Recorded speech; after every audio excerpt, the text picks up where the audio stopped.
इसके लिए आने वाला प्रभु यीशु मसीह की आदिघोषणा में लवकरच लवकर येणाऱ्या प्रभु येशू ख्रिस्ताच्या अति पवित्र नावामध्ये सर्वांना ख्रिस्ती अभिवादन। प्रभु की बड़ी अनुग्रह की प्रभु ने और भी एक दिन मिलकर के प्रभु का नाम ऊंचा करने के लिए प्रभु ने सहायता की आणि देवाची मोठी कृपा आहे की अजून एक दिवस आपल्याला एकत्र मिळून प्रभुचं नाव उंच करण्याकरता प्रभूने सहाय्य केलं। सच्चा जीवित प्रभु का सेवा करना कितना धन्यवाद है आणि खरं जिवंत देवाची सेवा करणं किती धन्य गोष्ट आहे। आज दुनिया में कितना धर्म है आणि आज जगामध्ये कितीतरी धर्म आहे, वो मनुष्य ने बनाया आणि ते मनुष्याने बनवले। सच्चाई एक ही है, वो परमेश्वर का एक झुंड है और उसको भविष्य का बारे में मालूम। आणि सत्य एकच आहे, ते परमेश्वराचा एक समुदाय आहे, त्यांना भविष्य संबंधाने माहित आहे। और आप सोचिए, आप कोई भी धर्म को पूछो मरने के बाद क्या है, उसको एक क्लियर जवाब नहीं देगा। आणि कुठल्याही धर्माला विचारा मला नंतर काय आहे ते एक स्पष्ट उत्तर नाही देऊ शकणार। क्यों? का? क्योंकि वहां पर परमेश्वर नहीं है। कारण त्या ठिकाणी परमेश्वर नाहीये। परमेश्वर है तो वो सब कुछ जानता है, आणि परमेश्वर जर आहे तर मग तो सर्व काही जाणतो। इवन मसीह धर्म का लोग भी नहीं जानता, आणि ख्रिस्ती धर्माचे लोक सुद्धा त्यांना माहित नाही, वो भी एक धर्म है। आणि तो सुद्धा एक धर्म आहे। परंतु जो सच्चा उद्धार पाया हुआ व्यक्ति है उसको ही मालूम है कि मैं मरने के बाद कहाँ जाऊँ। आणि खरं तारण प्राप्त झालेला व्यक्ती आहे त्यालाच माहिती आहे की मेल्यानंतर कुठे जाणार। तो मरने के बाद का जीवन के बारे में क्योंकि कोई बुद्धिमान मनुष्य अपने बुद्धि से क्या बोल सकता। आणि एक बुद्धिमान मनुष्य आपल्या बुद्धीच्या द्वारे काय सांगू शकतो। तो ये दुनिया का जितना भी धर्म है ये सब बुद्धिमान लोगों का एक उत्पन्न है। आणि या जगामध्ये जे काही धर्म आहे ते सर्व बुद्धिमान लोकांच्या बुद्धीच्या द्वारे निर्माण झालेली एक उत्पत्ती आहे। यीशु मसीह यहाँ पर कोई धर्म स्थापना करने के लिए नहीं आया, आणि येशू ख्रिस्त या ठिकाणी कुठल्या धर्माची स्थापना करण्याकरता नाही आला। वो सिर्फ एकमात्र मार्ग है, आणि तो केवळ एक मात्र मार्ग आहे। इसलिए उसको अगर हमने सही रीति में अगर नहीं जाना तो सबसे बड़ा धोखा है। आणि त्याला जर योग्य प्रकारे आपण जाणलं नाही तर मग ती सगळ्यात मोठी फसगत आहे। मृत्यू का बाद का जीवन का बारे में अच्छा समझ लेकर के जीवन बिताना, आणि मरणानंतरचं जे जीवन आहे त्याच्या संबंधाने चांगली समज ठेवून जीवन जगा। जब लाजर मर गया तो प्रभु ने बोला कि वो सोया है, आणि लाजर ज्या वेळेला मेला त्यावेळेला प्रभूने म्हटलं की तू झोपलेला आहे, वो निद्रा में। आणि तो निद्रा अवस्थेत आहे। कौन सा निद्रा था? आणि ती कुठली निद्रा होती? मृत्यू एक निद्रा है, आणि मरण एक निद्रा आहे, है ना। ये जानना भी कितना बड़ी बात है, आणि हे जाणणं सुद्धा किती गरजेचं आहे। पर जो भी लोग मरता है वो एक निद्रा में जाता, आणि जे लोक मरतात ते एक निद्रा अवस्थेमध्ये जातात। लेकिन वो निद्रा मतलब मानसिक रीति में बोलेगा तो मृत्यू है, आणि मानसिक रीतीने जर मला सांगायचं झालं तर ते एक मरण आहे। परंतु आपको मालूम है कि उससे वापस लाने वाला एकमात्र व्यक्ति प्रभु यीशु मसीह है। आणि त्याच्यातून परत आणणारा एक मात्र व्यक्ती तो प्रभू येशू ख्रिस्त आहे। मरने के टाइम पर क्या होता मेल्यानंतर काय होतं, है ना, ये शरीर मानव मिट्टी में मिल जाता, आणि आपलं जे शरीर आहे ते मातीमध्ये मिळलं जातं, और हमारा आत्मा और प्राण स्वर्ग में चले जाता। आपला आत्मा आणि आपला प्राण जो आहे तो स्वर्गामध्ये जातो। बहुत बड़ी बात है, आणि खूप मोठी गोष्ट आहे। और वो शरीर एक दिन गिराया जाएगा, आणि ते शरीर एक दिवस जिवंत केलं जाईल। कहीं सगा है ना। जो मर गए हैं, जो यीशु मसीह में सजा हुआ है प्रभु के आगमन में, वे लोग जहाँ पर कब्र किया वहां से वो जी उठे। आणि जे लोक मेले आहे प्रभू येशू ख्रिस्तामध्ये जे झोपी गेलेले आहे ते प्रभू येशू ख्रिस्ताच्या आगमनामध्ये ज्या ठिकाणी कबर केलेले आहे तिथून ते उठविले जातील। अद्भुत बात है प्रिय, आणि किती अद्भुत गोष्ट आहे। हमें एक महिमा का शरीर मिलने जा रहा है, आपल्याला एक गौरवयुक्त शरीर भेटणार आहे, है ना। इसके लिए अभी ये छोटा सा जीवन में जो सच्चाई है उसको हमें सही रीति में जानना। आणि या छोट्याशा जीवनामध्ये जे सत्य आहे ते आपण जाणायचंय। आज सबसे बड़ा पाप मतलब कोई हत्या करना या कोई व्यभिचार करना या कोई मतलब ऐसा कोई पाप करना वो नहीं। आणि आज सगळ्यात मोठं पाप म्हणजे कुणाचा खून करणं किंवा व्यभिचार करणं आहे नाहीये। फिर क्या है? मग सगळ्यात मोठं पाप काय आहे? प्रभु यीशु पर विश्वास नहीं करना, आणि येशू ख्रिस्तावर विश्वास न ठेवणं, प्रभु यीशु मसीह को नहीं स्वीकारना, आणि प्रभु येशू ख्रिस्ताचा स्वीकार न करणं, यीशु मसीह में होकर के जीवन नहीं बिताना, आणि येशू ख्रिस्तामध्ये राहून जीवन न जगणं। अगर आपने ये सुसमाचार सुना इसके बाद में भी आपने प्रभु को दिल नहीं दिया, अब एक खोया हुआ पापी है। आणि मग तुम्ही हे वचन ऐकलं आणि तरी सुद्धा तुम्ही आपलं हृदय प्रभूला नाही दिलं, याचा अर्थ तुम्ही एक भटकलेले पापी आहे। शैतान ने आपको बिल्कुल भयंकर धोखा दे रहा है, आणि शैतान तुम्हाला एकदम भयंकर फसवत आहे। हम लोग जानना चाहिए कि सच में प्रभु हमेशा हमारे जीवन में आना चाहता, लेकिन हमने अभी तक दिल नहीं दिया। आणि प्रभू नेहमी आपल्याला आपल्या जीवनामध्ये येऊ इच्छितो, पण अजूनपर्यंत आपण प्रभूला हृदय नाही दिलं। एक दिन सबको मतलब जो प्रभु में हो या ना हो एक दिन प्रभु के न्यायासन के सामने खड़ा होना है। आणि एक दिवस सगळ्यांना प्रभु येशू ख्रिस्ताच्या न्यायासनासमोर उभं राहायचंय, तो व्यक्ती प्रभूमध्ये असो किंवा नसो। उस समय में मालूम पड़ेगा कि उसने ये दुनिया में क्या करके आया। आणि मग त्यावेळेला समजेल की तो या जगामध्ये काय करून आला। वो पीछे मुड़ करके रोने से कोई फायदा नहीं। आणि मागे वळून नंतर मग रडून काही उपयोग नाही। क्योंकि एक ही सच्चाई के बारे में हमने कितनी बार सुना, तभी भी हमने प्रभु को अपना दिल नहीं दिया। आणि एकच सत्य आहे, त्याच्या संबंधाने किती वेळा ऐकलं तरी सुद्धा आपण आपलं हृदय प्रभूला नाही दिलं। आपको मालूम है, आत्मिक बातों को सुनने के समय में इतना गौर करके सुनना चाहिए, क्योंकि आत्मिक जीवन की जो मन्नता, मतलब सुनने का जो जीवापन सबसे भयंकर बीमारी है। आणि देवाचं वचन आपण ज्या वेळेला ऐकतो ते किती आत्मिक रीतीने लक्ष देऊन ऐकायला पाहिजे। आणि जो कोणी परमेश्वराचं आत्मिक वचन जे मंदतेने ऐकतो, तर मग त्याच्यामध्ये ती एक मंदावलेली अवस्था राहते। वो भयंकर बीमारी है आणि ते एक भयंकर आजारपण आहे, बहुत डेंजर बात है आणि खूप भयंकर गोष्ट आहे। हमारे जीवन में ये छोटा सा आयु में प्रभु के साथ अगर नाता जोड़ करके और बहुत उत्साह के साथ जीवन नहीं बिताया तो अनंत काल में कितना नुकसान है। आणि या छोट्याशा आयुष्यामध्ये जर आपण प्रभूसोबत संबंध जोडून नाही राहिलो, तर मग सार्वकालिक जीवनामध्ये आपल्याला किती मोठं नुकसान सोसावं लागेल। प्रभु आज भी हमें बुला रहा है। प्रभू आजही आपल्याला बोलवत आहे है ना। प्रभु कभी किसी के मानो पीछे नहीं रहेगा। आणि प्रभू कधी कोणाच्या मागे लागणार नाही। देखो, कई बार कई बातों में हम प्रभु से दूर होने के लिए बहुत से बात बन जाता। आणि पुष्कळ वेळा प्रभूपासून दूर जाण्याकरता पुष्कळ असे प्रसंग येतात। कई लोगों को आत्मिक घमंड आ जाता। आणि पुष्कळ लोकांना आत्मिक गर्व येतो। आपको मालूम है, जो भी प्रकार का घमंड पाप है और वो प्रभु से दूर हो जाता। आणि प्रत्येक प्रकारचा गर्व जो आहे तो पाप आहे, आणि त्याच्याद्वारे मनुष्य प्रभूपासून दूर जातो। और आत्मिक जीवन का निद्रा, ये भी एक भयंकर पाप है। आत्मिक जीवनाची निद्रा हे सुद्धा एक पाप आहे। ऐसा लोग हमेशा प्रभु से थोड़ा दूरी रख करके चलेगा। आणि असे लोक प्रभूपासून थोडंसं अंतर ठेवून चालतात। और वो शायद मानव प्रभु की विरोधियों के साथ संगती भी करेगा। आणि कदाचित ते प्रभूचे जे विरोधी त्यांच्यासोबत सहभागिता पण करतील। अवसर आने पर बोलेगा मैं प्रभु को जानता ही नहीं। आणि वेळ आल्यानंतर ते म्हणतील मी प्रभूला ओळखत नाही। क्योंकि वो लोग एक सच्चा मतलब प्रभु का भय रख करके जीवन बिताने के लिए तैयार नहीं। आणि प्रभूचा भय धरून जीवन जगण्याकरता ते तयार नाही। यीशु मसीह के जन्म के समय में गडरियों को स्वर्गदूत ने आकर के बोला, ऐसे तो तुम्हारे लिए एक उद्धारकर्ता जन्म है। आणि मग प्रभू येशू ख्रिस्ताच्या जन्माच्या वेळेला जे यात्रेकरू होतं त्यांना येऊन स्वर्गदूताने म्हटलं की तुमच्याकरता एक तारणकर्ता जन्मला आहे। तो स्वर्गदूत जाने के बाद में वो गडरिये लोग आपस में क्या बोला मालूम है? आणि स्वर्गदूत गेल्यानंतर ते जे प्रवासी होते त्यांनी आपसामध्ये काय म्हटलं माहितीये? लूका उसका दूसरा अध्याय का 15 वचन। लूक त्याचा दुसरा अध्याय त्याचा 15 वचन।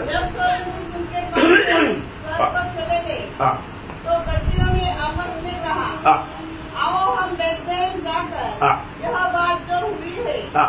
और जिसे प्रभु ने हमें बताया है। प्रभु ने हमें बताया। कौन बताया? प्रभु ने बताया। उसको कौन बताया? एक्चुअली आणि ऍक्च्युली त्यांना कोणी सांगितलं? स्वर्गदूत ने बताया। स्वर्गदूतांनी सांगितलं। लेकिन अभी वो बोलता है आणि ते आता असं म्हणतात प्रभु ने बताया। आणि प्रभूने सांगितलं। प्रियो, हालेलुया, प्रभु ने बताया वो बात, हम प्रभु की उपस्थिति में आया तो ये बात को क्या करना, प्रभु हमारे से बोल रहे हैं। आणि आपल्या प्रभूच्या उपस्थितीमध्ये आलो तर या गोष्टीला तुम्ही लक्ष द्या की प्रभू आपल्याशी बोलत आहे। प्रियो, ये जिंदगी एक की मौका है आणि प्रियो, हे जीवन एकच संधी आहे और ये मौका खोने नहीं देना प्रियो। आणि संधी तुम्ही वाया जाऊ देऊ नका। क्योंकि अनंत काल का एक बात प्रभु का वचन में हमें प्रकाशित करके दिया है। आणि सार्वकालिक जीवनाच्या सर्व गोष्टी आपल्याला त्याच्या वचनामध्ये प्रकाशित करून दिल्या और आहे। ये ताया हुआ वचन है। आणि हे गाळलेलं वचन आहे। ये वचन में एक भी बिंदु तक बदलेगा नहीं। आणि या वचनाचा एकही बिंदू बदलणार नाही। कल हमने देखा, मतलब जो व्यक्ति सच्चा प्रार्थना जीवन में नहीं है वो एक बाइकराइडर है। आणि आपण काल असं पाहिलं की जो एक व्यक्ती जो खरा प्रार्थनामय जीवनामध्ये नाहीये तर तो पतन पावलेला आहे किंवा तो मागे सरलेला आहे। हम किस विषय में ध्यान कर रहा है? आणि आपण कुठल्या विषयामध्ये मनन करत आहोत? आपको याद है? आणि तुम्हाला आठवत आहे? कितने लोग याद है? इब्रानियों जैसा अध्याय का 38। हाँ, पढ़िए एक बार। पर मेरा हृदय विश्वास से जीवित रहेगा, हाँ, और यदि वह पीछे हट जाए हाँ। तो मेरा मन उससे प्रसन्न न होगा। देखिए, अगर वो पीछे हट जाए तो मेरा मन उससे प्रसन्न न होगा। आणि जर तो मागे वळाला तर माझं मन त्याच्या संबंधाने प्रसन्न राहणार नाही। प्रियो, प्रभु में होने के बाद भी हमारे जीवन में हम प्रभु को प्रसन्न करने के लिए कितना उत्साही बनना आणि चाहिए, प्रभूमध्ये असताना प्रभूला प्रसन्न करण्याकरता आपण किती उत्साही राहिला पाहिजे. क्योंकि हमारे कोई योग्यता से हमें ये पदवी में आने के लिए मौका नहीं मिला. आणि आपल्या कुठल्या योग्यतेमुळे आपल्याला या पदामध्ये येण्याची संधी नाही भेटली. प्रभु की बड़ी अनुग्रह की दृष्टि हम पर पड़ा, आणि देवाची खूपच मोठी कृपा दृष्टी आपल्यावर झाली. इसलिए उदार पायो व्यक्ति अगर किसी प्रकार भी लापरवाही करना बोलेगा तो वो इतना मानव दुःखदायक बात है. आणि एक तारण प्राप्त झालेला व्यक्ती कुठल्या प्रकारचा निष्काळजीपणा करणं म्हणजे किती दुःखदायक गोष्ट आहे. फिर उसको मिला हुआ उद्धार का महत्व उन्होंने नहीं जाना. आणि त्याला मिळालेलं तारणाचं महत्व त्याने जाणलं नाही. जानना पड़ेगा, आणि जाणून घ्या. इसका सीरियस जान करके इन दिनों में प्रभु के लिए जीवन बिताना. आणि त्याचं गांभीर्य जाणून आपण या दिवसामध्ये जीवन जगा. मैं आपको बोला जिसका जीवन में प्रार्थना जीवन नहीं है वो एक बाईसरण रह करके हम लोग कल देख रहा था. आणि ज्याच्या जीवनामध्ये प्रार्थना जीवन नाहीये तर तो पतन पावलेला एक व्यक्ती आहे असं आपण काल पाहिलं. इसके बाद में कितने लोगों ने उस बात पर ध्यान किया, आणि याच्यानंतर किती लोकांनी त्या गोष्टीकडे मनन केलं, कितने लोगों ने अपने जीवन में नया निर्णय लिया, आणि किती लोकांनी आपल्या जीवनामध्ये नवीन निर्णय घेतला. जो एक व्यक्तिगत जीवन में एक विजयी जीवन बिताना है तो उसको एक प्रार्थना जीवन चाहिए चाहिए चाहिए. आणि वैयक्तिक जीवनामध्ये जर त्याला एक चांगल्या प्रकारे आत्मिक जीवन जर जगायचंय तर त्याला एक प्रार्थनामय जीवन पाहिजे पाहिजे पाहिजे. अगर आपके जीवन में आपका व्यक्तिगत प्रार्थना जीवन नहीं है आप एक विजयी व्यक्ति नहीं हो सकता. आणि जर वैयक्तिक जीवनामध्ये एक प्रार्थना जीवन नाहीये तर मग तुम्ही एक विजयी व्यक्ती नाही होऊ शकत. जीवन में आपको बताना चाहता हूँ आज तक दुनिया का चरित्र में आप देखेगा तो प्रभु ने जिसको इस्तेमाल किया वो एक प्रार्थना मनुष्य था. आणि आतापर्यंतचा इतिहास जर तुम्ही पाहिलं तर प्रभूने ज्यांना ज्यांना उपयोगामध्ये आणलं तो एक प्रार्थना मनुष्य होता. जो प्रार्थना एक जीवन बिताने वाला व्यक्ति को प्रभु अपना महिमा के लिए इस्तेमाल कर ही नहीं सकता. आणि प्रार्थना विरहित जगणाऱ्या व्यक्तीला प्रभू आपल्या कामाकरता उपयोगात आणणारच नाही. जिस मंडली में अगर प्रार्थना का गौरव नहीं, प्रार्थना का महत्व नहीं, वो मंडली एक आत्मीय जीवन नहीं बिता सकता. आणि ज्या मंडळीमध्ये प्रार्थनेचं गांभीर्य नाहीये ती मंडळी एक आत्मिक जीवन नाही जगू शकत. वो आत्माओं को जीत नहीं सकता. आणि ती आत्म्याला जिंकू शकत नाही. उनका महिमा उनसे नहीं होगा. आणि देवाचा गौरव त्यांच्याद्वारे होणार नाही. मतलब क्या है प्रियो, प्रार्थना को हमें कितना अधिक जोर देना चाहिए. आणि याचा अर्थ काय आहे की प्रार्थनेला आपण किती जास्त जोर द्यायला पाहिजे. हम लोग सैटरडे का दिनों में प्रार्थना के बारे में बहुत कुछ बात कई रीति में सीखा है. आणि शनिवारच्या उपास प्रार्थनेमध्ये प्रार्थने संबंधाने पुष्कळ गोष्टी पुष्कळ प्रकारे आपण शिकलेलो आहोत. एक बात मैं आपको याद देना चाहता हूँ कि आप इतना सब सुनने के बावजूद भी अपना प्रार्थना जीवन आदि काम है. आणि एवढं सर्व ऐकल्यानंतरही आपलं प्रार्थना जीवन कसं आहे. अब मन में जब नगम्या का मतलब प्रार्थना मतलब क्या हुआ पूरा इसराइल में जागृति लाया. आणि नेहमीची जी प्रार्थना आहे त्याच्याद्वारे संबंध इस्रायलामध्ये जागृती आली. दानियल की प्रार्थना वहां पर बहुत भयंकर जागृति लाया. आणि दानियलच्या प्रार्थनेच्या द्वारे भयंकर जागृती आली. है ना. जब तक एक सच्चा प्रार्थना जीवन नहीं बिताएगा वहां पर जागृति नहीं आएगी. आणि जोपर्यंत एक प्रार्थनामय जीवन जगणार नाही तोपर्यंत एक जागृती येणार नाही. है ना. आपको मन में यिर्मयाह हमेशा आंसू बहा करके प्रार्थना करने वाले एक व्यक्ति था. आणि यिर्मयाह जो आहे तो नेहमी अश्रू ढाळून प्रार्थना करणारा व्यक्ती होता. है ना. इसलिए मानव उसको मानव आंसू बहाने वाला घोषणा करके रोने वाला घोषणा करके एक नाम है. आणि म्हणूनच त्याला रडणारा भविष्यवक्ता म्हणून एक नाव आहे. तो इसलिए प्रयोग हमारे जीवन में परख रहा है. आणि म्हणून आपण आपल्या जीवनामध्ये पारखायचं आहे. आज हमारे जीवन में प्रार्थना का महत्व कहां तक है. आज आपल्या जीवनामध्ये प्रार्थनेचं महत्व कुठपर्यंत आहे. मैं अभी दूसरा आपको पॉइंट बताना चाहता हूँ. आणि दुसरा मुद्दा मी तुम्हाला आज सांगू इच्छितो. एक बाइक राइडर को कभी भी प्रभु का वचन सुनने में या प्रभु में वो आनंद नहीं रहता. आणि एक जो व्यक्ती पाठीमागं वळालेला आहे त्याला देवाचं वचन ऐकण्याकरता अजिबात आनंद राहत नाही. प्रभु के वचन सुनने के समय में जो आत्मा में नया जन्म आया व्यक्ति में एक बहुत बड़ा एक आनंद या खुशी दिखना चाहिए. आणि तारण प्राप्त झालेल्या व्यक्तीला देवाचं वचन ऐकत असताना आत्म्यामध्ये खूप मोठा आनंद राहिला पाहिजे. आज वचन सुनने के समय में हमें कैसे लगता. आज वचन ऐकत असताना आपल्याला कसं वाटतं. अच्छा लगता है क्या. आपल्याला चांगलं वाटतं का. आनंद लगता है क्या. आनंद येतो का. बहुत लोग जिसमें आत्मा नहीं है उनको प्रभु का वचन कभी भी अच्छा नहीं लगेगा. आणि ज्याला आत्मा नाहीये त्याला देवाचं वचन अजिबात आवडणार नाही. मतलब आप तो देखिएगा मतलब आपको वचन आज कैसा लगता है और आप किसमें आनंदित होता आणि आज तुम्हाला वचन कसं वाटतं आणि तुम्ही कुठल्या गोष्टीच्या द्वारे आनंद करता है ना। मतलब वचन का गौरव जानना भी। आणि वचनाचं जे गांभीर्य आहे ते तुम्ही जाणा। 119 का 162 वचन आपको याद आणि है। स्तोत्र 119 त्याचं 162 वचन तुम्हाला ठाऊक आहे। जैसे कोई बड़ी लूट पाकर हर्षित होता है, हाँ। ऐसे ही मैं तेरे वचन के कारण हर्षित हूँ। कैसा प्रभु की वचन आने के समय में एक भक्त कैसा आनंद मनाता। आणि देवाचं वचन ज्या वेळेला येतं त्यावेळेला एक भक्त कशा प्रकारे आनंद करतो। योम एक साधा लूट नहीं, एक बड़ी लूट।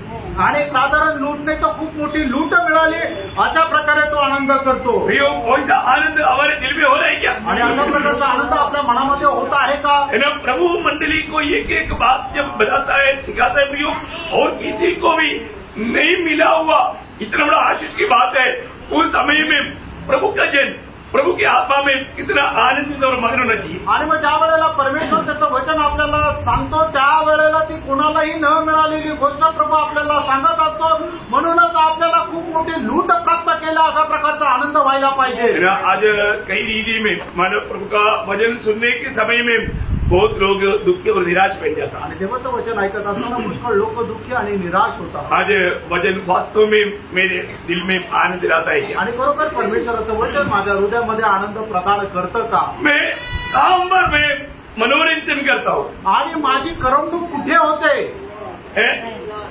अब देखिए प्रभु का वचन ध्यान करने के समय में आपका दिल की अवस्था क्या है? आणि देवाचं वचन मनन करत असताना आपल्या हृदयाची अवस्था काय आहे? है ना। प्रभु को ध्यान करने के समय में, क्योंकि वचन के द्वारा ही प्रभु के साथ संपर्क मिलता आणि वचनाच्या द्वारेच आपला संबंध प्रभूशी जोडला जातो। आज हमारे आनंद कहाँ पर है? आज आपला आनंद कुठे आहे? प्रभु को उपस्थिति में आने के बावजूद भी कई बार कई होगा मतलब दिल्ली हा अमर नाही, पता नहीं वो कौन सा दुनिया में घूमता है। आणि देवाच्या उपस्थितीमध्ये आल्यानंतरही लोकांचं मन जे आहे ते या ठिकाणी नाही, त्यांचं मन जे आहे ते भटकत राहतं। प्रभु की उपस्थिति में आने के समय में ये जो वचन आता है कैसे सुनना, एकाग्र दिल के साथ। आणि प्राण ज्या वेळेला देवाचं वचन आपल्याला येतं त्यावेळेला ते वचन आपण कसं ऐकायचं ते एकदम एक चित्ताने। भजन संगीता 37 का 4 वचन में आणि स्तोत्र 37 त्याच्या 4 वचनामध्ये यहोवा को अपने सुख का मूल जान, और वह तेरे मनोरथों को पूरा करेगा। देखा, यहोवा को तेरा सुख का मूल जान बोलेगा तो तेरा आनंद का सारा स्रोत प्रभु है। आणि तुझ्या आनंदाचा सर्व जो झरा आहे तो प्रभू आहे। कितने लोगों के लिए प्रभु हमारे आनंद का स्रोत है। आणि किती लोकांकरता प्रभू हा आपल्या आनंदाचा स्रोत आहे ना। प्रभु से बढ़कर के कोई बात आनंद की बात हमारे जीवन में है क्या? आणि प्रभूपेक्षा जास्त आनंदाची गोष्ट काही आहे का? है ना। आप सोचो प्रियो, अभी प्रभु ने हमें इतना बड़ा प्यार दिया आणि प्रभूने आपल्याला एवढं मोठं प्रेम दिलं। हमें मिला हुआ वो प्यार को हम समझ सकते हैं? आणि आपल्याला मिळालेलं जे प्रेम आहे त्याला आपण समजू शकतो का? वो प्यार का कोई बयान कर सकता है? आणि त्या प्रेमाचं कोणी वर्णन करू शकतो का? नहीं कर सकता, नाही करू शकत।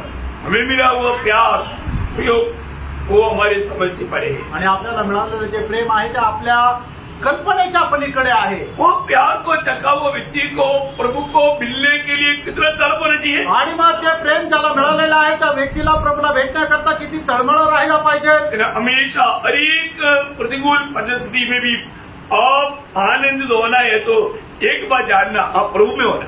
आणि प्रत्येक परिस्थितीमध्ये तुम्हाला जर आनंदी व्हायचंय तर त्याच्याकरता एक गोष्ट जाणून घ्या, तुम्हाला प्रभूमध्ये राहायचंय। फिलिपियों 4:4 सारे पवित्र लोग मालूम एक सुंदर वचन है, कभी भूलना नहीं चाहिए। आणि फिलिपियराचं पत्र 4 अध्याय त्याचं 4 वचन प्रत्येक पवित्र भक्ताला माहिती आहे, ते खूप सुंदर वचन आहे, कधी विसरू नका। प्रभु में सर्वदा आनंदित रहो। देखा, प्रभु में या यीशु मसीह में सदा आनंदित रहो। आणि येशू ख्रिस्तामध्ये निरंतर तुम्ही आनंदित राहा। प्रभु में हम सदा आनंद नहीं मिला तो प्रभु को बहुत दुख है। आणि प्रभूमध्ये जर आपण नेहमी आनंदी नाही भेटला तर प्रभूला खूप दुःख आहे। आपका कितना भी कष्ट वेदना में गुजरने के समय में भी आपका ये समझ होना चाहिए कि मैं मसीह में हूँ। आणि कितीही कष्ट आणि संकटामध्ये जात असताना सुद्धा तुम्ही एक गोष्ट कधी विसरायची नाही की मी प्रभूमध्ये आहे। अगर आपने उद्धार पाया है तो निश्चय प्रियो, प्रभु आपके साथ है और आप प्रभु में हैं, प्रभु आप में हैं. आणि तुमचं जर तारण झालेलं आहे तर निश्चितच प्रभु तुमच्या सोबत आहे, तुम्ही प्रभूमध्ये आहात आणि प्रभू तुमच्यामध्ये आहे. हमारी आनंद और कहीं बदलना नहीं. आणि आपला आनंद जो आहे तो बदलायला नको. मैंने इससे पहले कई बार मतलब पुराने नियम का हबक्कुक का अनुभव आपको बताया था. आणि जुन्या कराराचा जो हबक्कुक आहे त्याचा अनुभव मी पुष्कळ वेळा तुम्हाला सांगितला होता. हबक्कुक के अनुभव से कितना बढ़कर के अनुभव आज नए नियम की मंडली के. आणि हबक्कुकचा जो अनुभव आहे त्याच्यापेक्षा किती श्रेष्ठ अनुभव जो आहे तो नवीन कराराच्या मंडळीचा आहे. हबक्कुक मला कहाँ पर आनंद मनाते थे. आणि हबक्कुक कुठल्या ठिकाणी आनंद करत असे. जीवन की प्रतिकूल की चक्की के बीच में भी वो आनंद मनाते थे. आणि जीवनामध्ये येणाऱ्या प्रत्येक प्रकारच्या प्रतिकूल अवस्थेमध्ये सुद्धा तो प्रभूमध्ये आनंद करत असे. कसं हबक्कुक तीसरा अध्याय का 17 से 19 वचन. आणि हबक्कुक त्याचा तिसरा अध्याय 17 ते 19 वचन. फूल न लगे हाँ. और न दाखलताओं में फल लगे. हाँ. जलपाई के वृक्ष से केवल धोखा पाया जाए. हाँ. और खेतों में अन्न न उपजे. हाँ. भेड़शाला में भेड़ बकरियां न रहे. हाँ. और न खानों में गाय बैल हो. हाँ. तो भी मैं यहोवा के कारण आनंदित और मगन रहूंगा. देखा मन ये चारों प्रतिकूलों में भी हबक्कुक बोलता है मैं यहोवा के कारण आनंदित और मगन. आणि या चारही प्रकारच्या प्रतिकूल अवस्थेमध्ये हबक्कुक म्हणतो मी यहोवामुळे आनंद करेन. क्या आज हमारा ऐसा अनुभव है क्या प्रियो. आणि आज आपला असा अनुभव आहे का प्रियांनो. क्या हम छोटी छोटी बातों में कुड़कुड़ाते रहता. आणि आपण छोट्या छोट्या गोष्टीमध्ये कुरकुर करतो का. कंप्लेन करते रहता. आणि तक्रार करत राहतो. निराश हो जाता. निराश होतो. कट्टी कर देता. आणि कट्टी करतो. चाहे तो प्रभु को ही छोड़ देता. आणि जर जमलं तर प्रभूला सोडून देतो. ऐसे है क्या. असं आहे का. दुखदायक बात है. आणि खूप दुःखदायक गोष्ट आहे. हमारा प्रभु को दिल का मत दुखाना. आणि आपल्या प्रभूच्या हृदयाला दुःख देऊ नका. है ना. और कोई भी प्रकार की आनंद लूट करके जाना भी नहीं. आणि कुठल्या वेगळ्या प्रकारचा आनंदाचा शोध करत जायचं पण नाहीये. आप देखो आपका पूरा आनंद का निचोड़ स्रोत प्रभु ही होना चाहिए. और कोई भी बात पर अगर आप आनंद बनाने के लिए जाता है तो आपने प्रभु को तुच्छ कर दिया. आणि तुमच्या सर्व आनंदाचा पाया जो आहे तो प्रभू येशू ख्रिस्तच राहिला पाहिजे. आणि मग जर तो वेगळा आहे याचा अर्थ तुम्ही प्रभूला सोडून दिलेला आहे. प्रभु के लोगों को कष्ट आ सकता है. आणि प्रभूच्या लोकांच्या जीवनामध्ये कष्ट येऊ शकतात. लेकिन हमको उसका भी भेद प्रभु ने समझाया ना. आणि आपल्याला त्याचंही रहस्य प्रभूने सांगितलं ना. जब पहिला पत्र 4 अध्याय का 13 वचन. पहिले पेत्र 4 अध्याय त्याचं 13 वचन. पर जैसे जैसे मसीह के दुखों में सहभागी होते हो आनंद करो. जिससे उसकी महिमा की प्रकट होते समय भी तुम आनंदित और मगन हो. देखा प्रियो हमारे जीवन में इस जीवन में अगर थोड़ा भी कुछ कष्ट सहना पड़ता है तो प्रभु के आगमन में हमें मिलने वाला बड़े आनंद का वो एक आधार है करके वचन बताता. आणि मग या छोट्याशा जीवनामध्ये आपल्याला प्रभू करता कुठल्याही प्रकारचं कष्ट सहन करावं लागतं. तर मग येणाऱ्या त्या सर्वकालीन जीवनामध्ये आपल्याला मिळणारा जो आनंद आहे त्याचा तो एक पाया आहे. मतलब एक सच्चा मतलब विश्वास में बना रहने वाला या बढ़ने वाला व्यक्ति का एक चिन्ह वो हर बात में प्रभु में या प्रभु का वचन में वो मगन देगा आनंदित रहेगा. आणि खरं एक विश्वासू जो प्रभूमध्ये खरोखर वाढतो त्याचं एक चिन्ह हे आहे की तो प्रभूमध्ये आणि प्रभूच्या वचनामध्ये मग्न राहील. आज अपनी अवस्था पार. आज आपण आपली अवस्था पार करा. मेरे जीवन में कभी भी कोई भी बात या समस्या आता है तो मैं प्रभु की उपस्थिति में आकर के प्रभु के साथ बात करके प्रभु की वचन पढ़ करके ध्यान करता है. आणि माझ्या जीवनामध्ये कधीही कुठल्याही प्रकारची समस्या आल्यानंतर मी प्रभूच्या उपस्थितीमध्ये येऊन प्रभूशी बोलत प्रभूचं वचन वाचतो का. ऐसा नहीं करता है. आणि असं जर नाही करत तर वचन करता. अभी आपको मालूम है ना कई लोग कुछ कष्ट आ गया प्रतिकूल आ गया वो दुख और निराश होकर के आखिर मला जो लेवल विश्वास है वो आत्महत्या तर कर देता. आणि मग लोकांच्या जीवनामध्ये ज्या वेळेला कष्ट दुःख संकट येतं त्यावेळेला ते काय आहे की ते विश्वासू जरी असले तर ते खूप निराश होतं आणि त्या निराशामध्ये कदाचित आत्महत्या पण करतात. ओके. तीसरी बात मैं आपको बताना चाहता हूँ एक बाइसिकल का एक चिन्ह. आणि तिसरंच एक गोष्ट चिन्ह मी तुम्हाला सांगू इच्छितो की जो प्रभूपासून मागे वळालेला आहे. 2 बात याद है ना. 2 गोष्टी ठाऊक आहे ना. तिसरी गोष्ट प्रभु में आने के बाद में भी उनका दिल में पहला स्थान दुनिया को है. आणि प्रभूमध्ये आले तरी सुद्धा त्यांच्या जीवनामध्ये प्रथम स्थान जगाला आहे. हमारे उधार पाया व्यक्ति का जीवन में दिल में प्रथम स्थान किसको होना चाहिए. आणि दानप्राप्त झालेल्या व्यक्तीच्या जीवनामध्ये प्रथम स्थान कोणाला राहिलं पाहिजे. प्रभु को होना चाहिए आणि प्रभूला राहिला पाहिजे. परंतु प्रभु में आने के बाद में भी उनको दुनियादारी की बातों में प्रथम स्थान है. आणि प्रभूमध्ये आल्यानंतर जग आणि जगाच्या गोष्टीला ते प्रथम स्थान देतात. ऐसा है तो भी वो एक बाइकल है. आणि असं जरी आहे तरी तो सुद्धा पतन पावलेला आहे. तो उसके जीवन में प्रभु प्रसन्न नहीं आणि त्याच्या जीवनाच्या द्वारे परमेश्वर प्रसन्न नाही. मग ते सुसमाचार 19 अध्याय आहे 23-24 अध्याय. मग ते त्याचा 19 अध्याय 23 आणि 24 वचन. तब यीशु ने अपने चेलों से कहा, मैं तुमसे सच कहता हूँ कि धनवान का स्वर्ग के राज्य में प्रवेश करना कठिन है. तुमसे फिर कहता हूँ कि परमेश्वर के राज्य में धनवान के प्रवेश करने से ऊँट का सुई के नाके में से निकल जाना सहज है. देखिए यहाँ पर धन पर भरोसा करने वाला व्यक्ति के बारे में अभी उससे पहले का भाग आपको मालूम है. आणि याच्या अगोदरचा भाग तुम्हाला ठाऊक आहे. जो व्यक्ति मतलब प्रभु के पास आनंद जीवन पाने के लिए आया था. आणि जो व्यक्ती प्रभूकडे सार्वकालिक जीवन प्राप्त करण्याकरता आला होता. उनको प्रभु के पीछे चलने के लिए रुकावट क्या था. आणि त्याला प्रभूच्या पाठीमागे चालण्याकरता अडखळण काय होतं. धन था.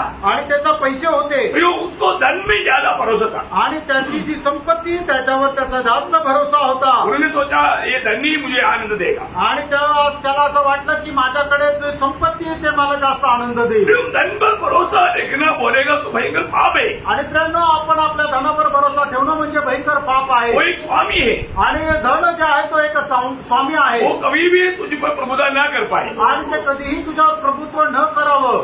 धन के पीछे प्रभु को त्यागना बोलेगा तो बिल्कुल प्रभु के साथ उसका सच्चा नाता नहीं. आणि धनासाठी प्रभूचा त्याग करणं याचा अर्थ त्या व्यक्तीचा प्रभू सोबत खरे संबंध नाही. आज भी बहुत से लोग वचन सुनने के समय में वो वचन अमल क्यों नहीं करता. आणि आजही लोक वचन ऐकत असताना त्या वचनावर अवलंबन का करत नाही. वो उनका धन का मार्ग या धन की कमाई की जो बात जो है वो नष्ट हो जाएगा. आणि पैसे कमवण्याची जो मार्ग आहे तो त्यांचा नष्ट होऊन जाईल म्हणून. इसलिए जब बीज बोलने वाला उस दृष्टांत में प्रभु ने बोला ना जब मत्ती 13 अध्याय के 22 वचन. मत्ती 13 अध्याय त्याचं 22 वचन. झाड़ियों में बोया गया वो यह है जो वचन को सुनता है और इस संसार की चिंता और धन का धोखा वचन को दबाता है और वो फल नहीं लाता. देखा तो फलदायक जीवन नहीं मिला पाता. आणि तो फलदायक जीवन नाही जगू शकत. अगर आप प्रभु में बना नहीं रहेगा तो फल कैसे आएगा. आणि तुम्ही प्रभू मध्ये स्थिर राहणार नाही तर मग फळ कसं काय येईल. उसमें एक खास बात ये दुनिया का धन है. आणि त्याच्यामध्ये विशेष गोष्टी म्हणजे हे जगाचं धन आहे. दुनिया का धन कोई खराब नहीं. आणि जगाचं धन काहीच वाईट नाहीये. परंतु उसको गुलाम बना कर रहना. आणि मग त्या धनाला आपण आपला गुलाम बनवून ठेवायचं. अगर वो आपका स्वामी बन गया आणि जर तो आपला स्वामी झाला तर आपका आत्मिक जीवन खत्म. आणि तुमचं आत्मिक जीवन नष्ट. इसलिए जब लूका उसका 12 अध्याय का 15 वचन में सच्ची रीति में प्रभु ने एक चेतावनी दी. लूक त्याचा 12 अध्याय त्याचं 15 वचनामध्ये प्रभूने एकदम सख्त चेतावणी दिली. और उसने उनसे कहा चौकस रहो और हर प्रकार के लोभ से अपने आप को बचाए रखो. हर प्रकार की लोभ से या धन की इच्छा से अपने आप को बचाए रखो. आणि मग तुम्ही चौकस राहा आणि प्रत्येक प्रकारच्या धनाच्या लोभापासून आपल्याला जपून ठेवा. जब धन हाथ में आने के बाद में कई लोग एकदम दुनिया के रीति में जीवन बिताने का उनका मानव विचार हो जाता. आणि मग लोकांकडे पैसे आल्यानंतर एकदम जगाच्या रीतीने जीवन जगण्याची त्यांची इच्छा होते. वो जो धनवान व्यक्ति मतलब अधोलोक में उस दंड पाने वाला जगह पे जाने का कारण क्या है. आणि मग तो श्रीमंत मनुष्य त्या दंड यातना भोगण्याच्या ठिकाणी जाण्याचं कारण काय आहे. त्याचं धन संपत्ती आहे. वो धन कैसे उड़ाते रहा. आणि मग तो आपली संपत्ती कसं उडवत राहिला. शुरुआत में ही लिखा है लूका 16-19. आणि लूका 16 अध्याय 19 वचन. एक धनवान मनुष्य था जो व्यंजनी कपड़े और मलमल पहनता और प्रतिदिन सुख विलास और धूमधाम के साथ रहता था. देखा अगर वो गरीब होता तो ऐसे रहता. आणि तो गरीब असता तर असं राहिला असता का. लेकिन वो धनवान था आणि तो श्रीमंत होता. उसका धन के कारण वो क्या कर दिया अपनी सुख विलास में मग्न होता था. आणि मग त्याच्या संपत्ती असल्या कारणाने तो एकदम सुख विलासामध्ये जीवन जगत होता. मतलब आप खाने पीने के लिए धन इस्तेमाल किया कोई पाप नहीं. आणि तुम्ही खाण्यापिण्याकरता पैसे खर्च केले तर काही पाप नाही. परंतु डेली आपको फास्ट फूड खाने का बाहर से खाने का मतलब कुछ तकलीफ ना सहते हुए ये सब ये पैसा आपको गुलाम बना करके आपको शिकार कर रहा है. ये बात काही चीज नाही. आणि घरामध्ये स्वयंपाक न करता बाहेरून जर आपण फास्ट फूड ऑर्डर करत आहे आणि दररोज जर अशा प्रकारे बाहेरून काही मागवत आहे तर मग हे जे आहे ते तुम्हाला त्याचा शिकार बनवेल. आजकल आपको मालूम है, जाने का भी जरूरत नहीं, थोड़ी देर. आणि मग तुम्हाला माहिती आहे आजकाल बाहेर जायची गरज नाही, नुसतं फोन केलं तर मग थोड्या वेळात लगेच पार्सल येतं. और काही लोग उसका टेस्ट लग जाता, आणि काही लोकांना त्याची चव आवडते. फिर वो टेस्ट लगने के बाद में पैसा भी है, फिर वो लेते बिना नहीं लेता. आणि मग ती टेस्ट लागल्यानंतर त्यांच्याकडे पैसे पण आहे तर मग ते घेतल्याशिवाय राहत नाही. सावधान, सावध रहा. हमारे जीवन में हमारे इस रीति में धीरे धीरे वो धन हमारे स्वामी बन करके हमें आनंद प्रभु में होना चाहिए. वो आनंद दुनिया की बातों में बदल करके प्रभु का दिल को हम दुख देने वाला बन जाता. आणि मग हळूहळू तो त्या गोष्टीच्या अधीन राहतो आणि प्रभूमध्ये जो आपला आनंद राहिला पाहिजे तो जगाच्या गोष्टीमध्ये आपला आनंद राहतो. भजन संहिता 62 उसका 10 वचन का भी पाठ पढ़ता. आणि स्तोत्र 62 त्याच्या 10 वचनाचा शेवटला भाग. चाहे संपत्ति बढ़े तो भी उस पर मन न लगाना. हाँ प्रियो, धन संपत्ति अगर प्रभु आपको बताए थे, आपको हासिल दिया बढ़ गया, लेकिन उस पर मन नहीं लगाना. आणि कदाचित तुमची संपत्ती वाढली तरी सुद्धा त्याच्यावर मन लावू देऊ नका. प्रभु आपको कई रीति में हासिल दे सकता है आणि पुष्कळ प्रकारे प्रभू तुम्हाला आशीर्वाद देऊ शकतो, परंतु उस पर आपका मन न लगे. आणि त्याच्यावर तुमचं मन लावू नये. आपका मन हमेशा स्वर्गीय बातों पर लगना आणि पड़ेगा, तुमचं मन नेहमी स्वर्गीय गोष्टीकडे राहिला पाहिजे आनंदता की बातों पर लगना. आणि सार्वकालिक जीवनाच्या गोष्टीकडे राहिला पाहिजे. एजेकिएल 28 अध्याय उसका 5 वचन. आणि एजेकिएल 28 अध्याय त्याचं 5 वचन. तूने बड़ी बुद्धि से लेन देन किया जिससे तेरा धन बढ़ा और धन के कारण तेरा मन फूल उठा है. देखा, धन के कारण लोग जाने अनजाने उनका मन फूल उठता है. मतलब क्या हो गया, वो गिर जाता. आणि संपत्तीमुळे त्यांचं मन जे आहे ते गर्विष्ठ होतं. याचा अर्थ काय, मग ते पतन पावतात. योग बहुत सावधान रहना. आणि प्रेरणा खूप सावध राहायचं. मैं ऐसा कई लोगों को जानता हूँ, वो लोग जब दरिद्र था उनको प्रभु के प्रति बहुत ज्वलन मन था, और जो जब थोड़ा पैसा हाथ में आ गया तो प्रभु को उसमें आना ही छोड़ दिया, जीवन प्रभु से दूर हो गया. आणि मी अशा खूप लोकांना जाणतो ज्या वेळेला ते गरीब होते त्या वेळेला प्रभू संबंधाने त्यांचं मन खूप चांगलं होतं, प्रत्येक संगतीमध्ये येतो, पण जसं त्यांच्याकडे पैसे आले त्यांचं मन प्रभूपासून दूर केलं, संगतीमध्ये येणं त्यांनी सोडून दिलं. एवढंच काय की त्यांनी प्रभूलाही सोडून दिलं. अपमान मिल के फिर वो लोग थोड़ा घमंडी बन जाता. आणि मग त्याच्यानंतर ते लोक गर्विष्ठ होतात. वो नम्रता सब चले जाता. आणि नम्रपणा सर्व निघून जातो. वो कोई भी बात मानने के लिए तैयार नहीं होता. आणि कुठलीही गोष्ट मान्य करायला ते तयार राहत नाही. क्योंकि धन का उनका मन में बहुत ज्यादा प्रभाव हो गया. आणि धनाचा खूप जास्त प्रभाव त्यांच्या मनामध्ये राहतो. नेहमिया 9 अध्याय उसका 25-26 वचन बहुत सख्त चेतावनी की वजह है. नेहमिया त्याचा 9 अध्याय त्याचं 25 आणि 26 वचन. उन्होंने गढ़ वाले नगर और उपजाऊ भूमि ले ली और सब हाथी की अच्छी वस्तुओं से भरे हुए घरों को और खुदे हुए हौदों के और दाख और जैतून की बारियों के और खाने के फल वाले बहुत से वृक्षों के अधिकारी हो गए. वे उसे खा खाकर तृप्त हुए और हष्ट पुष्ट हो गए और तेरी बड़ी भलाई के कारण सुख भोगते रहे, परंतु वे तुझसे फिरकर बलवा करने वाले बन गए. देखा, मौलिक अर्थ प्रभु ने जो दिया वो आशीष को लेकर के प्रभु को भूल करके प्रभु से बलवा करने वाले बन गया. आणि प्रभूने दिलेला आशीर्वाद जो आहे तो प्रभूला ते विसरून गेले आणि प्रभूच्या विरोधामध्ये ते बंड केलं. भयंकर बात है, किती भयंकर गोष्ट आहे. मुझे मालूम है कि पहले जब पैदल संगति में आने वालों को साइकिल मिल गया तो साइकिल पंचर हो गया तो संगति में आना शुरू.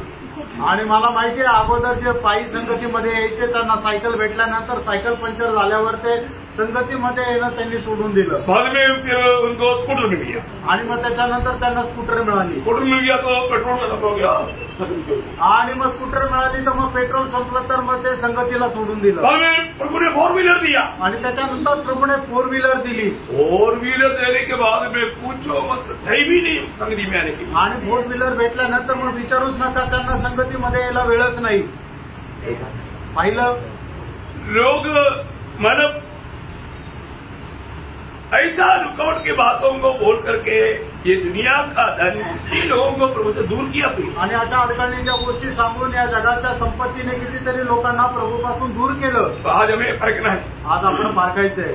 धन की घमंड के कारण मेरे जीवन में आत्मिक जीवन में गिरावट आया गया. आणि धनाच्या लोभामुळे माझ्या आत्मिक जीवनामध्ये काही मी पतन तर नाही पावलं. या धन पाने के प्रति मैंने प्रभु को मतलब दूसरा स्थान दिया क्या? आणि धन मिळवण्यासाठी मी प्रभूला दुसरं स्थान दिलंय का?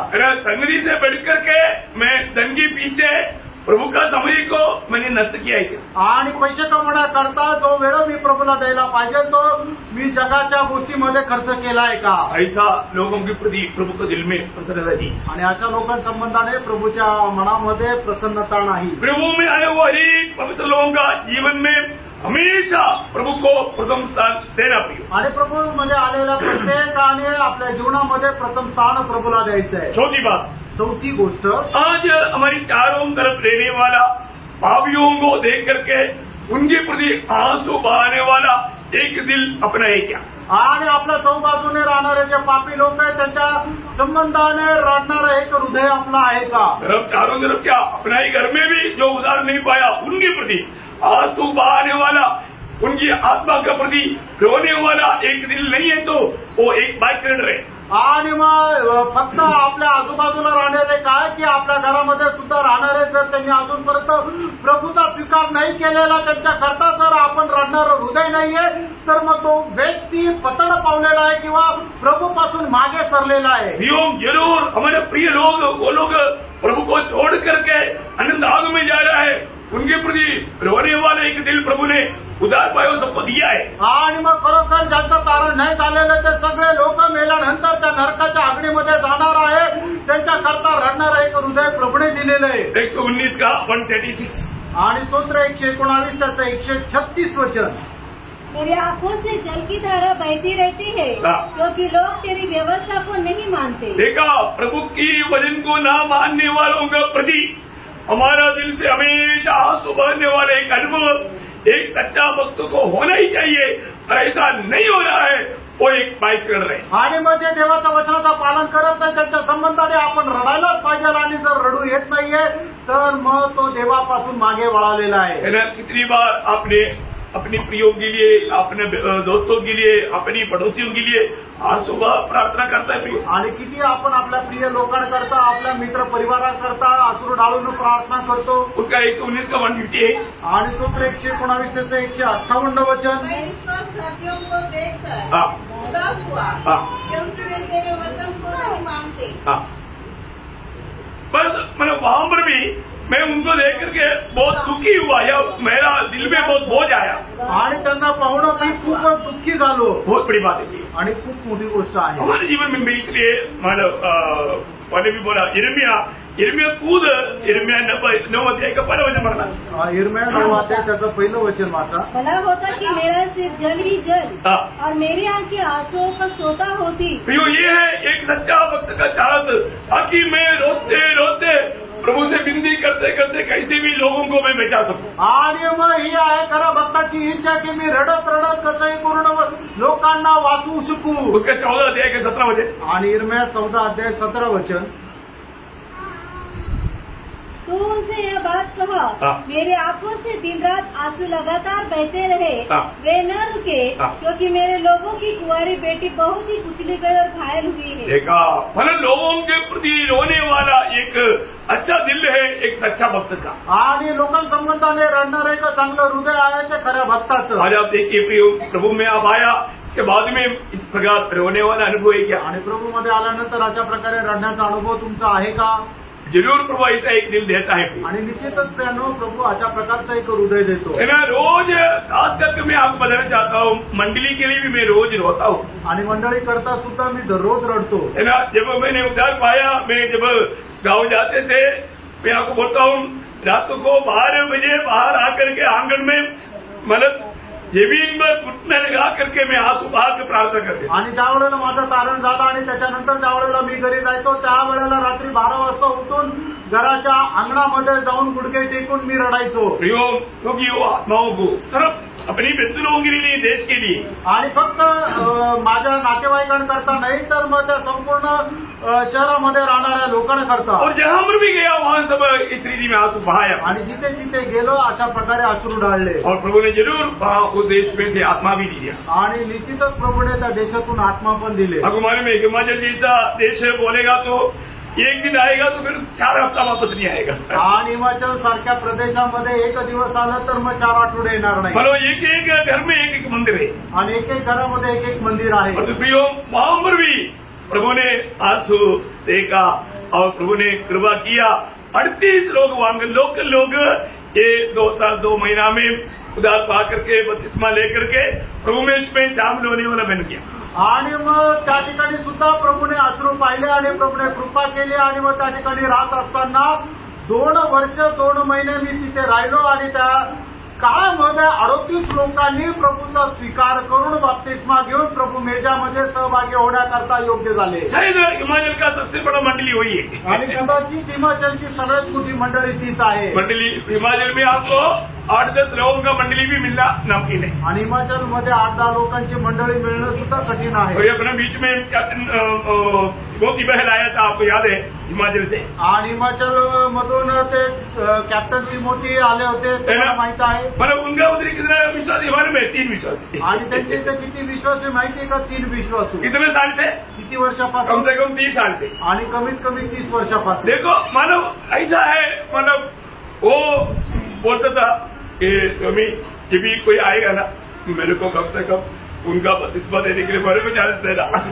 आणि ते म्हणायचे की टॉमी कोणी आला ना तर त्याचा बपतिस्मा देण्याकरता मला संधी दे। मतलब उनका दिल में इतना बड़ा भूख और प्यास था आणि त्याच्या मनामध्ये एवढी मोठी तहान भूक होती। एक बात जानना, तर एक गोष्ट जाणार, अगर आंसू आएगा तो आपका आंसू कभी भी बरसते नहीं जाएगा। आणि तुम्ही अश्रू ढाळाल तर मग तुमचे अश्रू कधी व्यर्थ जाणार प्रभु नाही। आपके आंसू को बोतल में भरकर रखता है, उस दिन आपको बहुत बड़ा इनाम मिलेगा। आणि तुमचे अश्रू प्रभू आपल्या बाटलीमध्ये भरून ठेवतो आणि त्या दिवशी तुम्हाला खूप मोठं पारितोषिक भेटेल। दूसरी की बचाव के लिए फक्त रोक करके प्रभु से विनती करता, आणि दुसऱ्यांचा प्राण तारण होण्याकरता भक्त जो आहे तो रडून विनंती करतो। एक सच्चा भक्त को रोना है क्या? आणि एका खऱ्या भक्ताला रडायचं आहे का? हमारे यीशु मसीह कैसे रोता था? आणि आपला प्रभू यीशु ख्रिस्त कसा रडत असेल? सिर्फ यीशु मसीह ने सूली पर रोया ऐसा है, ऐसा इतना ही है क्या? आणि यीशु ख्रिस्त फक्त वधस्तंभावर रडला असा आहे का? नहीं है ना।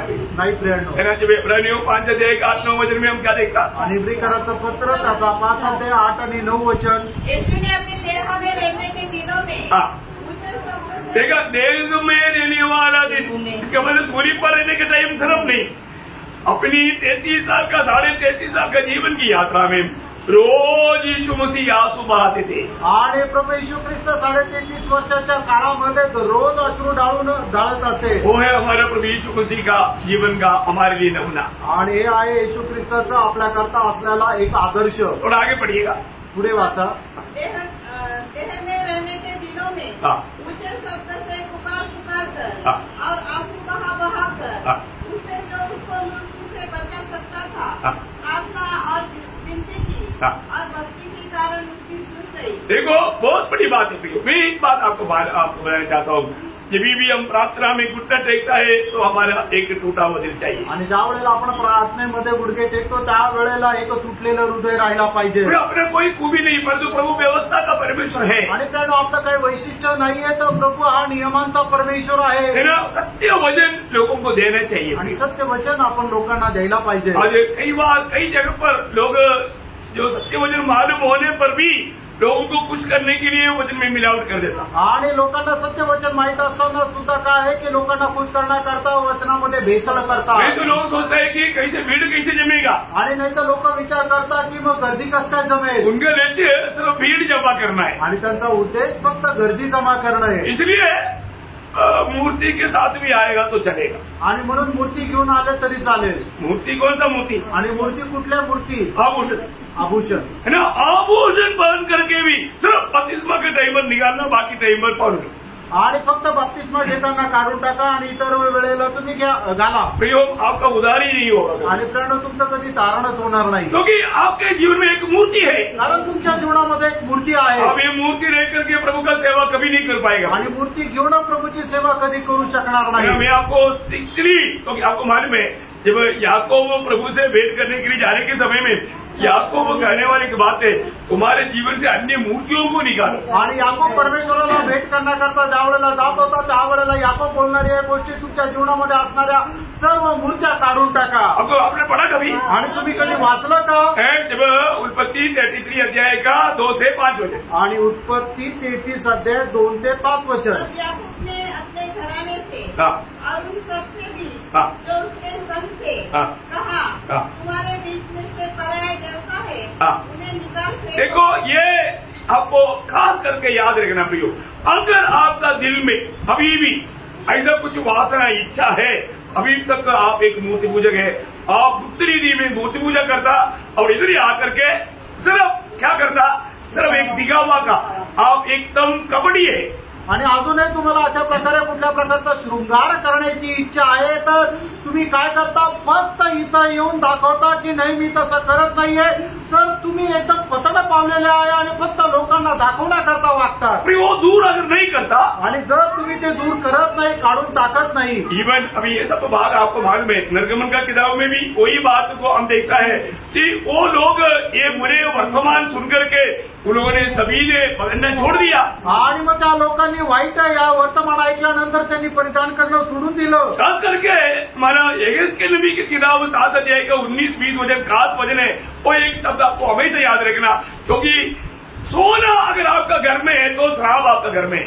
आणि एजकेल त्याचा 7 अध्याय त्याचं 19 आणि 20 वचन जे आहे ते तुम्ही नेहमी लक्षात ठेवा. जर तुमच्या घरामध्ये सोनं आहे तर ते श्राप आहे.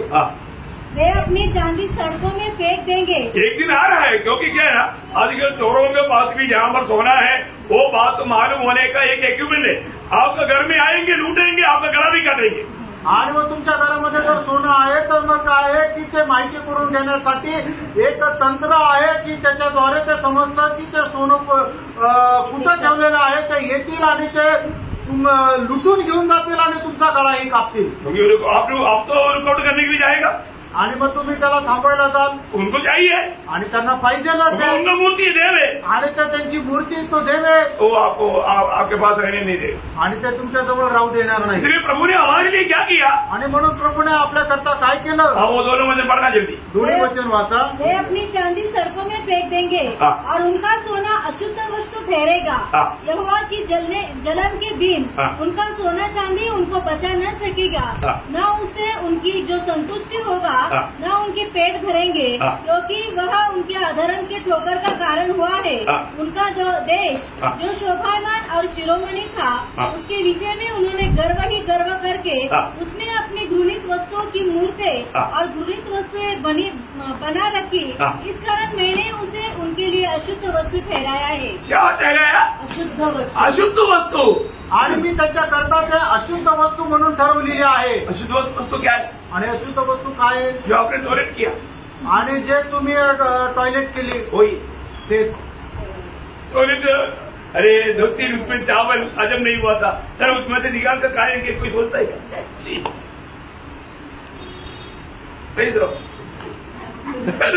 ऐसा प्रभु ने अशुद्ध वस्तु ठहराने का मतलब इसका गहराई में समझने के लिए मैं आपको ये बात बताया. आणि ते गळतेमध्ये समजण्याकरता मी सांगत आहे. हल्का बात नहीं प्रिय, आणि साधारण गोष्ट नाही. है ना. कई रीति में प्रभु के लोग जाने अनजाने ऐसा बातों को संभाल कर रखता.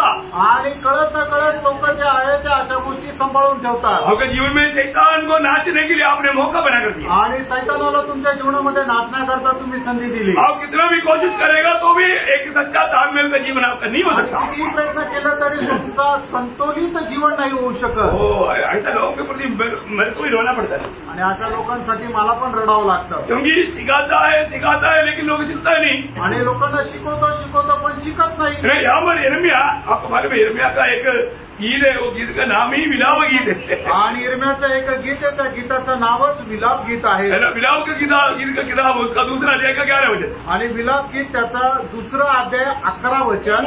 आंसू बहाते बहाते उनकी पड़ गई है. देखा, भक्त को कैसे दुख लेना पड़ेगा,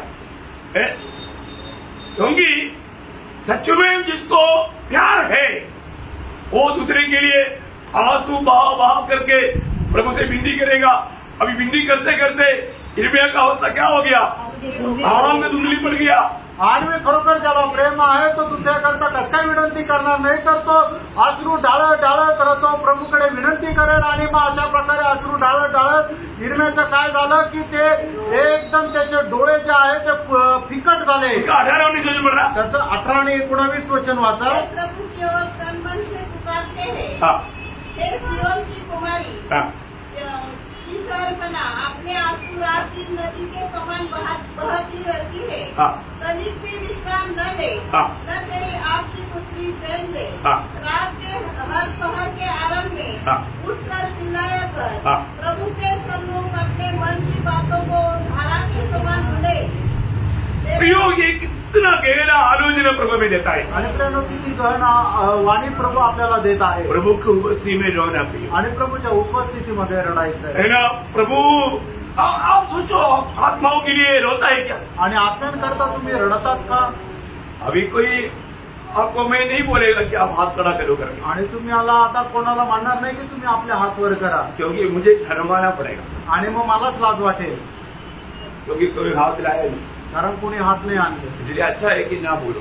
आणि म्हणून चांगलं आहे की न बोलावं. आप समझिए ना, तुम्हाला समजलं ना? सच्चा दिल से सोचो प्रिय, आणि खऱ्या हृदयाने विचार करा. आपने नाश होने वाला या उधार नहीं पाया हुआ आत्माओं के लिए आंसू बहाते हुए कितना साल हो गया? आणि ज्यांचं तारण झालं नाही अशा लोकांच्या तारणाकरता अश्रू डाळून किती वर्ष झाले? आपने अगर किसी को सुसमाचार सुनाया, उनके प्रति आपने आंसू बहा करके प्रार्थना नहीं किया, ऐसा कितना टाइम हो गया? आणि मग ज्यांना तुम्ही सुवार्ता सांगितली त्यांचं तारण नाही झालं, त्यांच्या तारणाकरता तुम्ही अश्रू डाळून प्रार्थना केली, असे किती वर्ष झाले?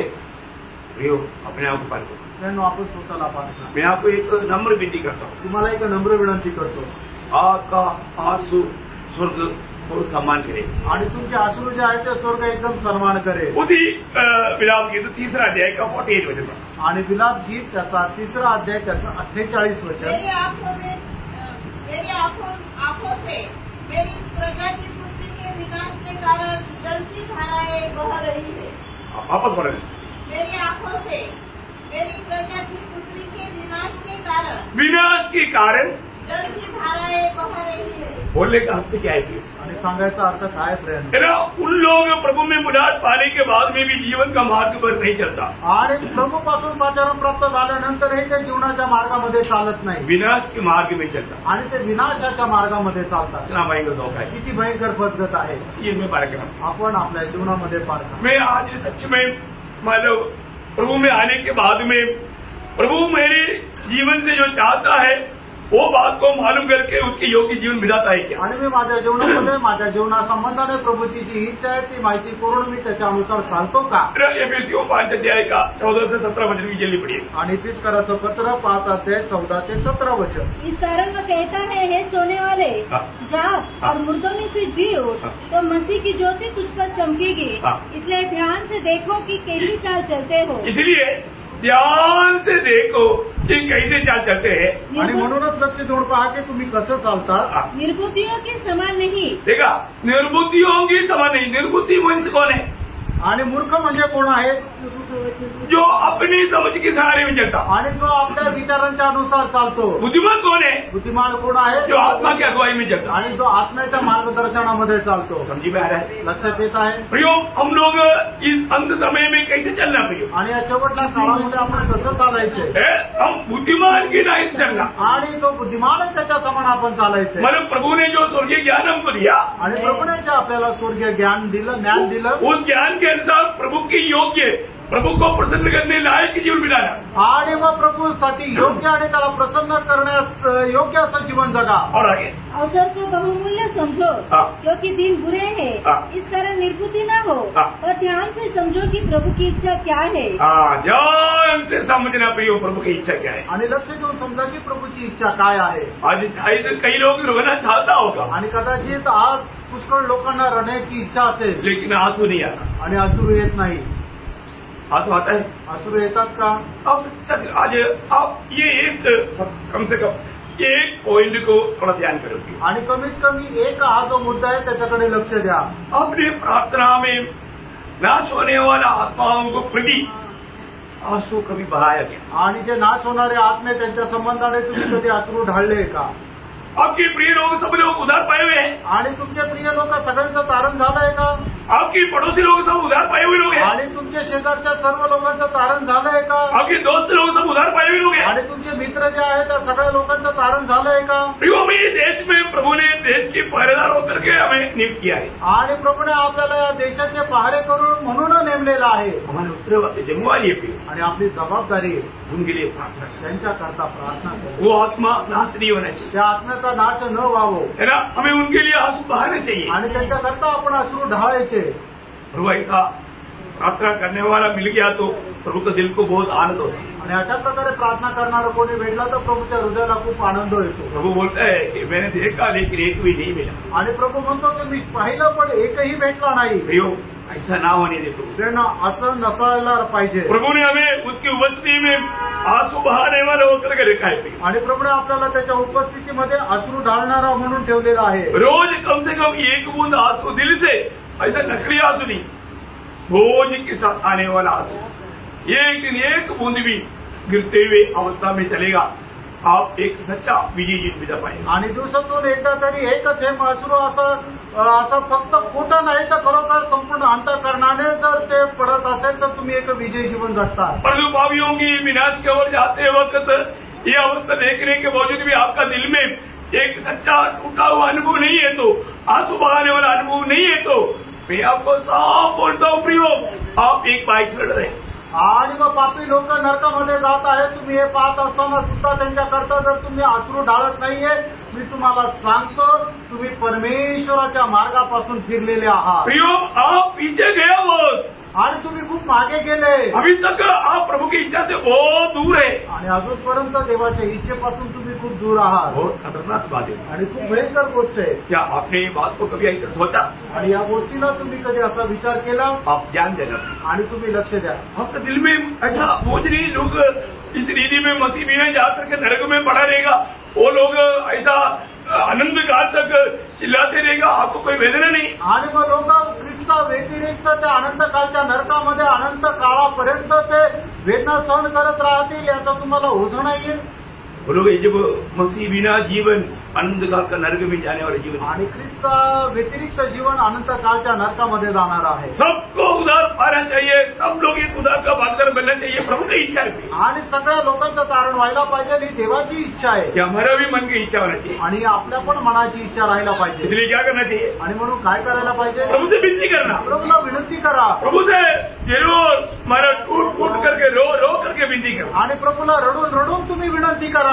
प्रभु एक अच्छा फलदायी अनुभव में आप बनाए, आणि प्रभू एक चांगल्या फलदायक अनुभवामध्ये आणेल। आपके प्रति प्रभु का दिल में बहुत ठंडापन मिलेगा, आणि तुमच्या मनामध्ये प्रभू संबंधाने खूप थंड अशा अवस्था येईल। सच्चा दिल से आत्मा का बोझ में अगर आप आंसू बहाता है तो प्रभु का दिल को बहुत आनंद मिलेगा। आणि खऱ्या हृदयाने आत्म्याच्या ओझ्यासह तुम्ही जर अश्रू जर ढाळता तर प्रभूच्या हृदयाला खूप आनंद होईल, क्योंकि वो प्रभु का हमारे प्रति इच्छा है। कारण प्रभूची आपल्या संबंधाने ती इच्छा आहे। Praise the Lord. मैं अगले एक पॉइंट पर इसलिए नहीं गया क्योंकि वो लंबा हो जाएगा। आणि पुढच्या मुद्द्यावर यासाठी नाही गेलो की मग ते खूप जास्त वेळ जाईल। प्रियो, आखिरी में और एक बार इब्रानियों 10:38 पढ़ना चाहता हूँ। आणि पुन्हा एकदा इब्रिकाचं पत्र 10 ते 38 वचन वाचू इच्छितो। पर मेरा धर्मी जन विश्वास से जीवित रहेगा, मेरा धर्मी जन विश्वास से जीवित रहेगा, और यदि वह पीछे हट जाए, इसका मतलब क्या? विश्वास में चलने वाला बात मानेगा, आणि जो विश्वासामध्ये चालतो तो आज्ञेचं पालन करेल।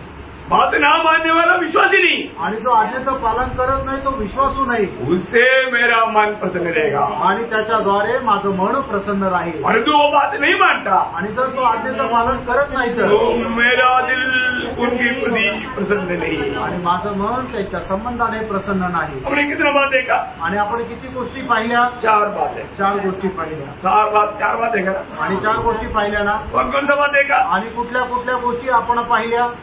प्रार्थना। प्रार्थनामय जीवन जिसका नहीं है वो बाइकराइडर है। और जो प्रभु की उपस्थिति में आगे वचन में आनंद नहीं, मनो भजन सुनने में जिसको सच्चा आनंद नहीं मिलता या प्रभु में आनंद नहीं मनाता वो एक बाइकराइडर है। आणि जो प्रभूच्या वचनामध्ये आनंद नाही करत तो एक मागे वळालेला आहे। और तीसरा, मन में दुनिया की बातों को स्थान देता वो एक पायसर है। आणि जो आपल्या मनामध्ये जगाची जी संपत्ती त्याला प्रथम स्थान देतो तो सुद्धा प्रभूपासून मागे गेलेला आहे। और चारवा बात, अपनी कारों रजा और लोगों की आत्मा नाश होने से बचाने के लिए आंसू जो नहीं बहाता वो एक पायसर है। आणि मग इतर लोक नाश न होण्याकरता जो कोणी अश्रू ढाळत नाही तो सुद्धा प्रभूपासून मागे वळालेला ये सब हमारी जिम्मेवारी में आने वाला बात है। आणि सर्व आपल्या जबाबदारीमध्ये येणारी गोष्ट आहे। बात जानना आणि या गोष्टी जाणा, हमारा प्रभु का हमारे प्रति इच्छा जानना, आणि आपल्या संबंधाने प्रभूची इच्छा जाणून हम कैसे भी जीवन बिता करके उधर जा करके धोखा मत करना। आणि कसंही जीवन जगून त्या ठिकाणी जाऊन फसल्या जाऊ नका। में मसीह जीवन एक बड़ा जिम्मेवारी की जीवन है आणि खरोखर ख्रिस्ती जीवन एक जबाबदारीचं जीवन आहे, परंतु लोग वो जिम्मेवारी लेने के लिए तैयार नहीं। आणि लोक ती जबाबदारी घ्यायला तयार नाही। कितना दुख की बात है। किती दुःखाची गोष्ट आहे। हम ऐसा ना हो, आपण असं नसावं। हम प्रभु का दिल को आनंद करने वाला बने, आणि प्रभूच्या हृदयाला आपण आनंद करणारे व्हावं। वो आने वाला आएगा अभी देर नहीं करेगा। आणि येणारा येईल, आता उशीर नाही लावणार। आज भी प्रभु आ सकता है। आजही प्रभू येऊ शकतो। हमने वचन सुनने के बाद में क्या क्या नया निर्णय लिया, आणि वचन ऐकल्यानंतर काय काय नवीन निर्णय घेतले, नया स्वर्ग वो देखता है। स्वर्ग ते पाहतो। अगर ऐसा निर्णय लिया है तो आणि असा निर्णय घेतलाय तर प्रभु आपको सम्मान करेगा। आणि प्रभू तुमचा सन्मान करेल। प्रभु वचनों के द्वारा आपको आशीष, आणि या वचनाच्या द्वारे प्रभू आपल्या सर्वांना आशीर्वाद देऊ। प्रभु को महिमा। प्रभूला गौरव मिळो। आमीन। आमेन।